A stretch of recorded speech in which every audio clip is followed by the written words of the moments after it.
this project, I'm quickly noticing a pattern form, and not necessarily this one. Stripped of my big machines, I'm having to reach for tools I haven't used in years, while also learning a controversial yet challenging new one. This weaving of old technology and new seems to be the light that keeps leading to something brighter. So my questions are, is this actually free wood?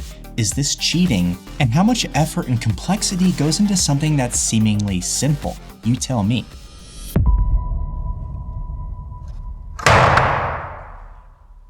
Of all things, I'm using pallet wood for this project, mainly because I used 1 million of them to get my machines to this new shop. So this one's gonna be an interesting one, especially because I don't have 3-phase power yet. So I'm gonna use what I can and make the most of it.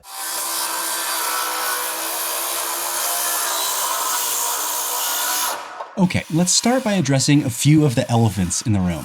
I guess I'll start with the pallet wood. It's been 3 years since I've even used pallet wood, especially in a video. In fact, it was my very first cringeworthy video that I displayed a pallet wood project. Oh, so close. And this time I figured I'd put my own flair on it, mainly because most pallet wood furniture out there is kind of modern / rustic, which kind of makes sense because these pallets have been sitting on the ground and getting weathered. But that doesn't mean we can't use it to create something more elegant, more refined and clean. Oh my gosh, jeez. Wow, that's impressive. That is the strongest nail I've ever come across. Wow, it just breaks it in half. It's because these nails are like ribbed, not for my pleasure. So where were we? Ah, yes, the elephants. So the second one is, why did I move shops when I had a perfectly good-sized one before? And there's actually 2 years left on that lease, by the way. But it was just time. Sometimes things don't align perfectly, but they still feel like the right moment. So we did it, and that's that.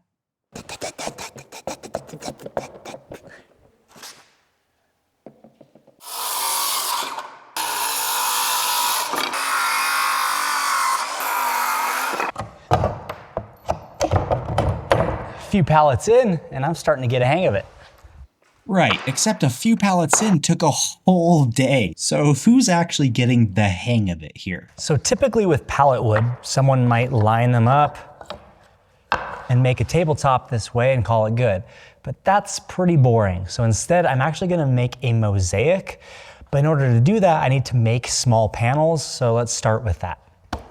My large machines that I've used in my other videos are not powered. We've already covered that. So instead, I'm gonna have to break out a tool that I haven't used in quite a long time. The good old trusty Stanley No. 7 jointer plane. I got this thing like 8 years ago as a gift, and it's been one of the most trustworthy tools I've ever owned, hands down. It's even been sitting in my drawer for like 5 years, and I whipped it out, and it's still extremely sharp. I don't know if they made tool steel better back then, but this thing sharpens so well and stays sharp for what seems like forever. You can see that there's different colors of wood just by the shavings. Pretty cool.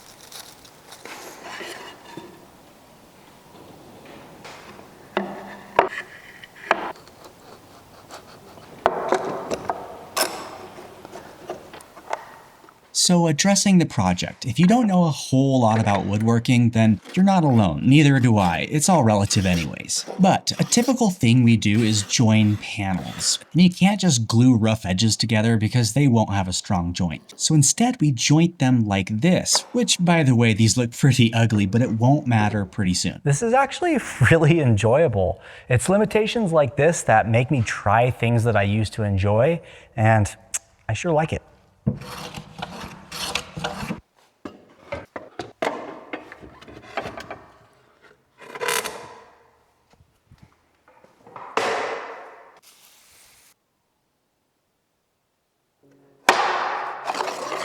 So I need to cut mosaic shapes out of these panels, and I think the best tool to do that is the CNC because it is 120 volts, so I do have an outlet for it.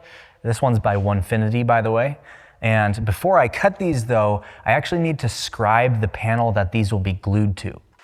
So this looks like ugly medium density fiberboard, but it's not. It's actually Medex, which is a moisture resistant fiberboard, which is important because this table will be outside. There are literally birds fighting on my roof.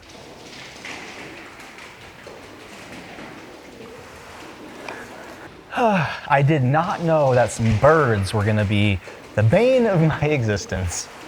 Get out of here. Oh, they're not fighting.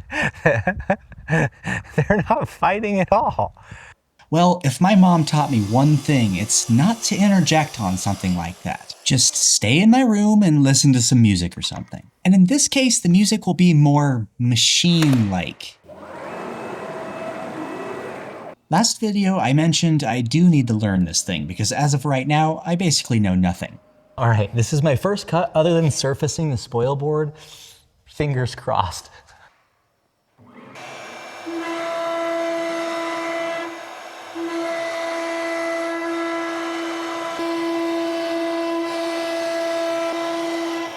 Huzzah! It's actually working. And by no stretch of the imagination does this seem like magic, because it took me weeks to learn Fusion and figure out tool paths and actually get this thing to run. Perfect. That went way better than I thought it was gonna. And now you can see where all the shapes are. We just need to cut those shapes out. So if woodworking is your thing, you might be starting to catch on what I'm doing here. I actually carved the shapes into that panel so that I know exactly where to place the shapes that I'm about to cut out of the pallet wood. And as I'm doing this, I'm thinking about how there's so many videos on YouTube about pallet wood being free. Like cue video title, I turned free pallet wood into this amount of dollars. And I'm of course not talking about any channel in particular, this is just where my mind is floating off to in the stage of the project. Ironically, I did happen to get all these pallets on the side of the road, so they were free. So I guess in a literal sense, yeah, they were free, but I think there's more to the story.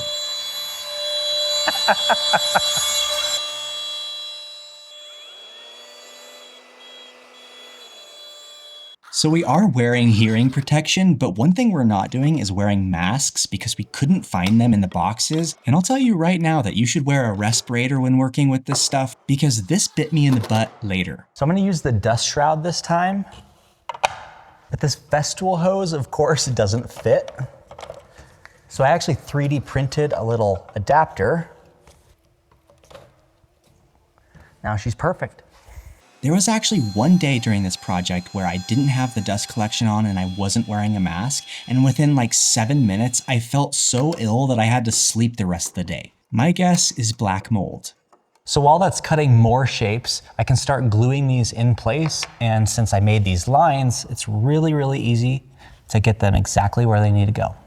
So I've done countless projects where I've done meticulous cutting of patterns or a bunch of carving by hand, some exploding here and there, you know, the usual. But I've never done a mosaic like this. It's actually really fun and it's nice to have the CNC do the cutting while I'm doing a lot of the placing. My only internal thought is, am I cheating by doing this? Because from an outside perspective, it might look like I just whip a program into a CNC, it does all the cutting, and I'm just basically doing nothing in the background, right? Well, the designing process of this project took way longer than usual because first I had to create the pattern, and I like them to be unique, so I designed it right out of my own brain. And after a few days of fiddling around with that, I thought I was done with the design. Cool, I could just build it. But no. Little did I know that there was going to be a lot of work just to get the CNC to start moving. I watched days, even weeks of videos to learn how to do tool paths in Fusion,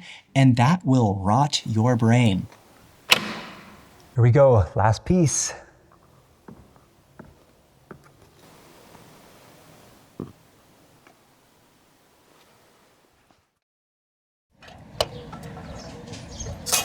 Yeah. This is my video. So amidst the cutting and placing and all the different things I was doing yesterday, I accidentally ran the CNC into one of my hold downs and an entire screw. So this bit is unfortunately toasted. But the funny part is I kept using it to cut and the cut quality was really odd.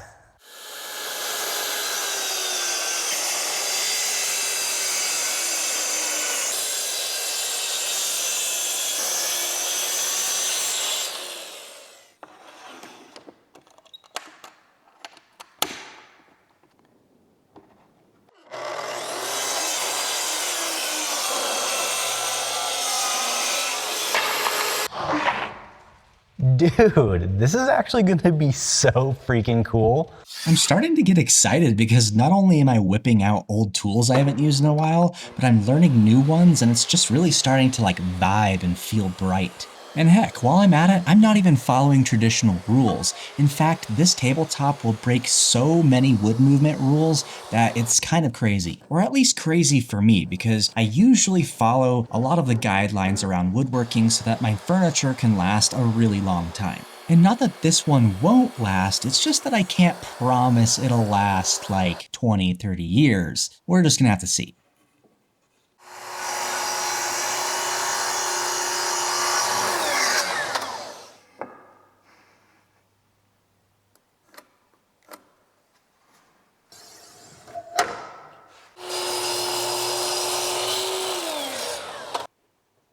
The first rule that I'm breaking is that I'm actually putting a frame around something that might expand and contract. And since it'll be outside, it might expand and contract a lot. And in theory, it means that it could just blow out of its frame. So one piece could just fly off one day, hopefully in a spectacular fashion while the camera happens to be recording. Yeah, this isn't gonna take absolutely forever.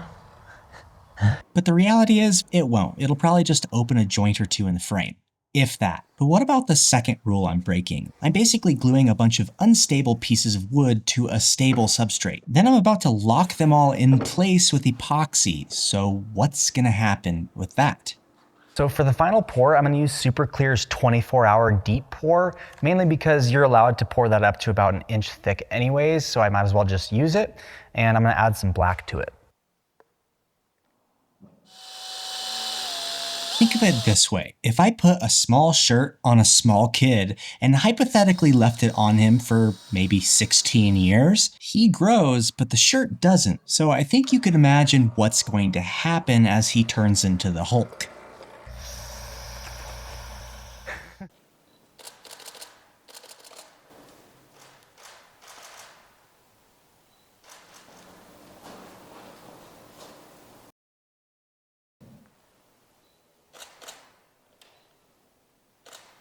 That came out so perfect, I don't even need to torch it. There are 0 bubbles. Well, no leaks yet, so let's hope it stays that way. While this cures, let's work on something else. So for the pedestal base that's going down, as well as the main base at the bottom, I need to do quite a few different glue ups. For the very bottom, I'm gonna use these thick guys that I got ready yesterday. I'm gonna cut them in half and then put them together and glue them into a giant block.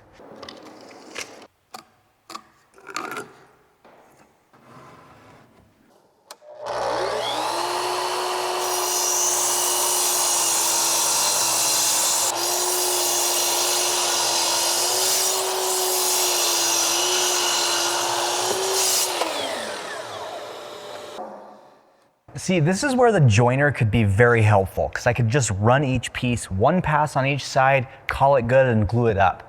But instead I'm gonna do this by hand.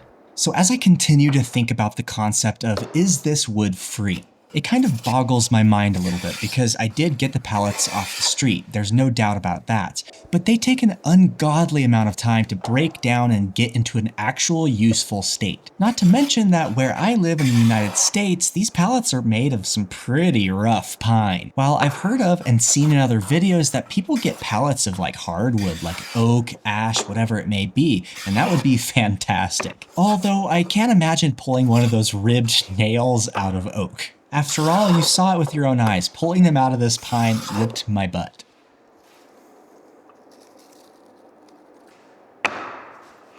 I'll be honest, it feels nice to start making a project in this shop, and I'm not even fully set up yet. And I think it's because the process of getting from the other shop to this one was a doozy. Actually, during the packing process of our move to this shop, we ended up getting our airless sprayers stolen out of nowhere. All right, we got a big hunk of wood, and I think I'm gonna flatten this on the CNC because I have some other passes that I'm gonna do to actually shape this thing.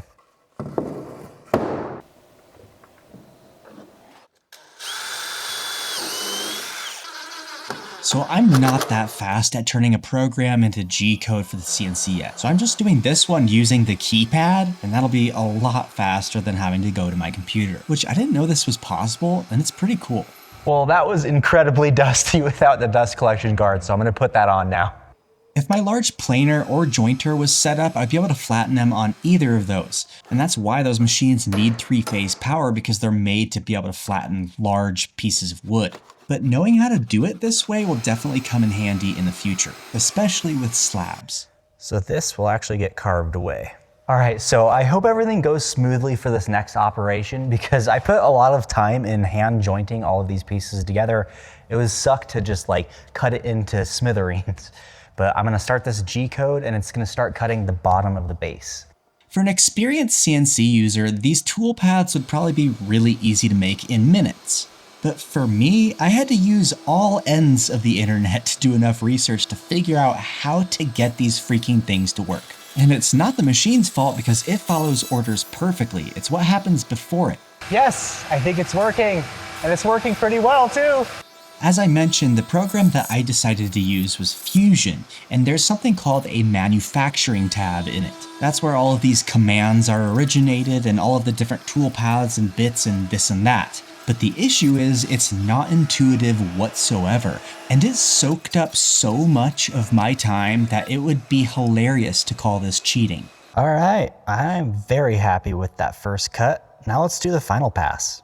So what I'm so surprised about right now is that I haven't completely ruined this thing yet. And it's so hypnotizing to watch that it really makes all that effort worth it.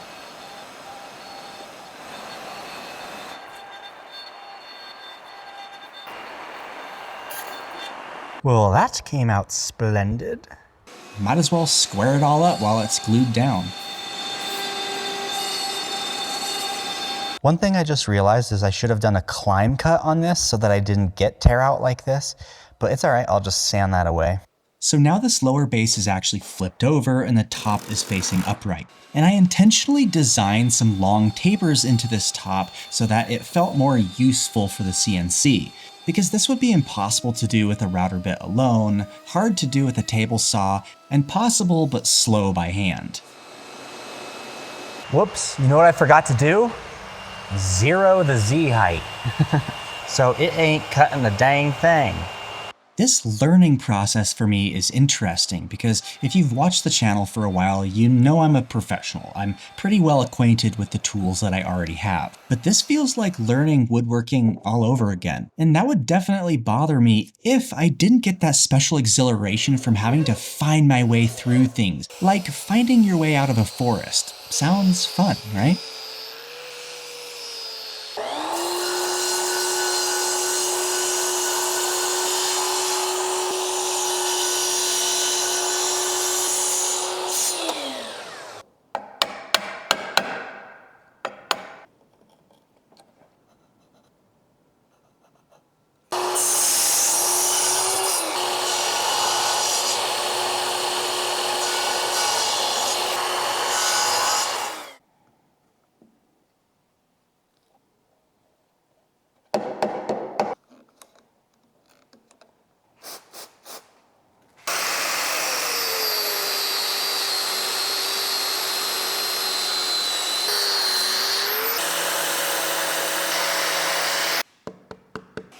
I'm excited for this one because I do not know what's going to happen, how it's going to turn out. I mean, after all, was this a waste of time? Did I spend all of that energy creating something that was less than amazing?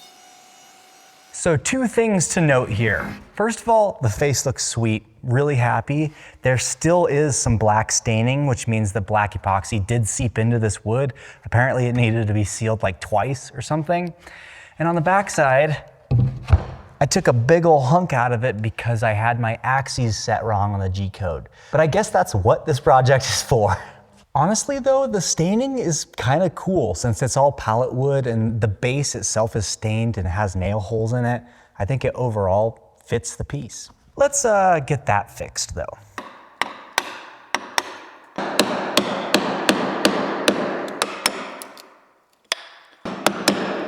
This is the hardest wood to chisel because it's so spongy.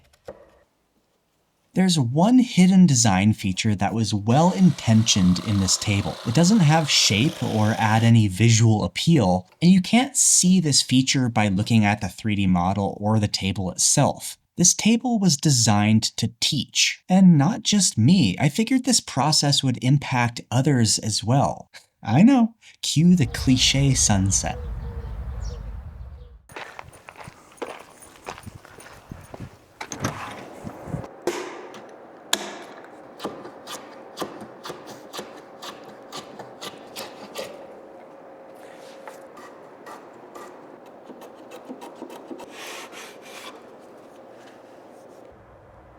You're dusty.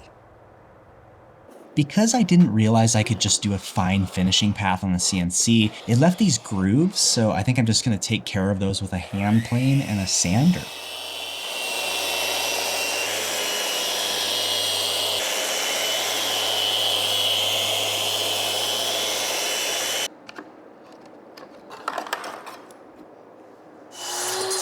Earlier behind the scenes, I got some longer panels ready to go, and while they're flattening, I need to fill like 100 holes in this lower base. Since this thing is going outside, if I were to leave holes in it, that's where water would inevitably get in and start decaying the wood, and that's definitely the definition of not good. And if I were to use some filler or something, it would no doubt just crack and fall out later anyways. This table will go through hot and cold cycles, dry and wet cycles, delicate cycles, permanent press cycles, you name it, we got it. And likely, if I put anything except wood in those holes, it'll probably cause problems. So here we are hours later, and you can see those tiny little grooves. I'm gonna get rid of those with a low-angle jack plane, which is pretty satisfying.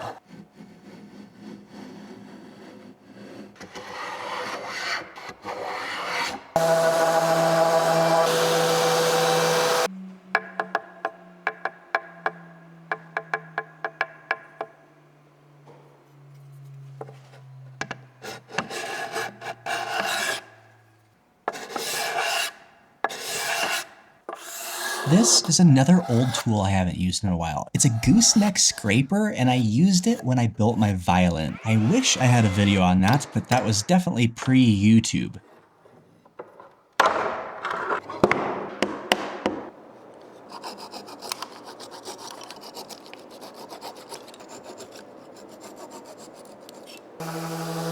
Sweet, not too shabby. There's some staining here and there, which is gonna match the top. Everything's working out. Well, so far so good. Now I need to cut tapers on these so that when they joint together, they don't form just a boring rectangle. These angles are kind of similar to what I did in my Fire Vortex table video. And in this video, it's gonna look pretty simple, but behind that simplicity is actually a lot of complicated math. The Patreon video for this one part of the project was 22 minutes long, and all of the Patreon videos combined just for this one project will probably total over 2 hours or more. And since we do this for every single video, you can probably imagine that we have a ton of content on Patreon. So if that's something you want access to, our patrons range from woodworkers to non-woodworkers to housewives and single dads. We don't discriminate, so we would definitely love to have you. All right, there we go. Now they're tapered. Let's see if they even fit together.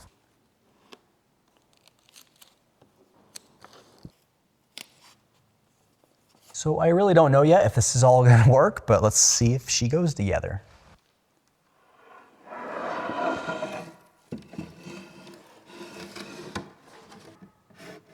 And it looks like the joint opens up just slightly on the outside, so I'm going to refine that with a block plane so that that joint is the best it could possibly be. Okay, second try, here we go.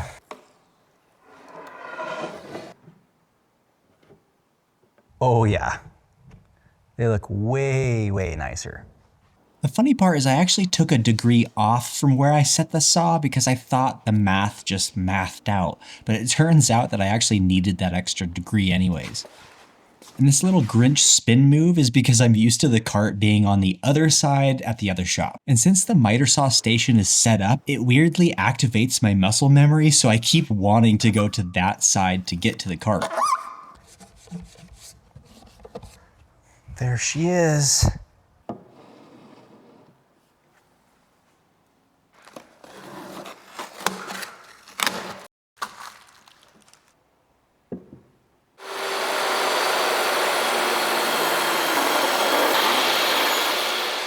So these blocks that you see that I just cut are a way to provide support for the miters, but also a way to mount this thing to the base and to the top.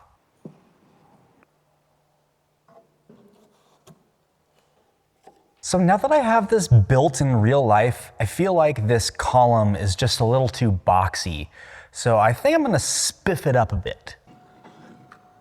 So if you remember in the intro, I mentioned 3 questions. First, is pallet wood free? And I feel like that's asking the same question of, is a learning lesson free? And sure, to the person that's not learning the lesson, it sure seems quite free. But to the person that is learning the lesson, it kind of took them a lot of effort, patience, and time to get there. It's a juxtaposition with 2 contrasting beliefs, and when you find yourself on the other side of that ribbed nail, you'll know what I mean. And that leads us to question 2, the controversial CNC. It's like the Festool domino, it just gets people riled up for some reason. And here's a far reach, so stick with me on this. I personally think that it's because of fear, of all things. It's scary to learn something new, and it's also scary to think that you might be judged if you do or don't. So it's less friction to call it cheating and disown the idea forever.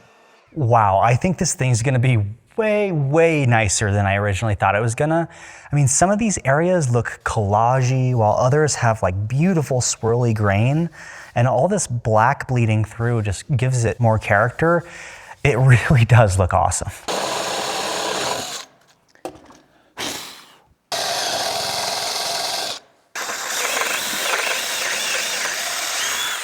There is a third question though, and that's how much effort and complexity goes into something that's seemingly simple. And boy, is that a loaded question. Because people look at effort and complexity differently. And to add a third variable to the mix, seemingly simple is also not very clear.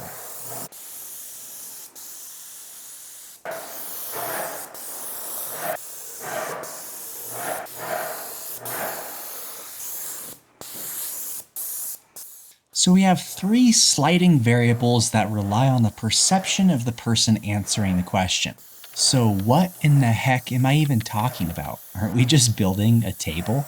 Well, there's one thing I noticed towards the tail end of this project, and that was actually the sun more so than usual. I mean, look, there it was, shot after shot. It kept creeping in like it was part of the project. And even the mosaic pattern on the tabletop is a sun shining. This was very much unplanned. So what's the connection and conclusion that I have from all this? I genuinely think that despite perception, the answer is and always will be a lot. A ton of effort and complexity goes into simplicity, much like the imperceivable amount of time and energy it takes to create the very sunlight that we see every day, while we get that opportunity at least. No, I can't get it in like this. I guess I'm gonna have to be the extension.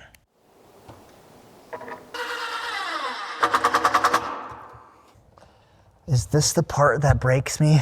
Not the whole build. Getting some screws in at the end.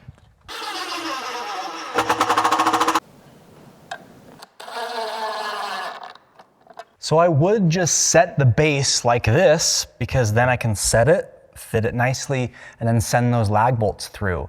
But I actually need a bunch of weight down here so that this thing doesn't fall over in the wind.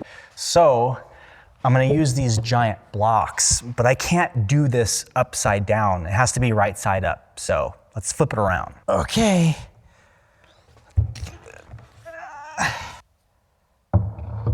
Wow, those fit perfectly.